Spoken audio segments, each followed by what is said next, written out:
ડભોઈમાં ભાજપનું ઘોર અપમાન, કચરાના ઢગલામાંથી મળ્યા પક્ષના ઝંડા અને ખેસ. વારંવાર બનતી આવી ઘટનાઓથી કાર્યકરોની ગંભીરતા સામે સવાલો ઊભા થયા છે. ગુજરાત પ્રદેશ ભાજપ પ્રમુખ એક્શન લેશે કે કેમ? ડભોઈ વિશ્વની સૌથી મોટી રાજકીય પાર્ટી હોવાનો દાવો કરતી ભારતીય જનતા પાર્ટીના સન્માનનીય પ્રતીકો કચરાપેટીમાં રઝળતા મળ્યા. ડભોઈ પંથકમાં ભારે ચર્ચા જાગી છે. ડભોઈની સિનોર ચોકડી પાસે આવેલા જાહેર શૌચાલય નજીકના કચરાના ઢગલામાંથી ભાજપના સત્તાવાર ઝંડા અને ખેસ બિનવારસી હાલતમાં મળી આવ્યા. ચૂંટણી પતી એટલે કાર્યાલય સમેટાયું, પણ પક્ષનું સન્માન કચરામાં ગયું. સ્થાનિક સૂત્રોના જણાવ્યા અનુસાર ડભોઈ નગરપાલિકાની ચૂંટણી વખતે સિનોર ચોકડી પાસે ભાજપનું હંગામી કાર્યાલય ઊભું કરવામાં આવ્યું હતું. ચૂંટણી પૂર્ણ થયા બાદ આ કાર્યાલય તો સમેટાયું, પરંતુ ત્યાં રાખવામાં આવેલી પક્ષની પ્રચાર સામગ્રી, ઝંડા અને ખેસને માનભેર સાચવવાના બદલે બેદરકારીપૂર્વક કચરાના ઢગલામાં ફેંકી દેવામાં આવ્યા.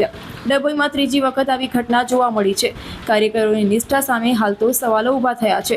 જે ખેસ પહેરીને નેતાઓ અને કાર્યકરો ગર્વ અનુભવે છે, તે જ ખેસને આ રીતે કચરા ટોપલી ભેગો કરનારો કાર્યકર સામે હવે પક્ષની અંદર જ ગણગણાટ શરૂ થયો છે.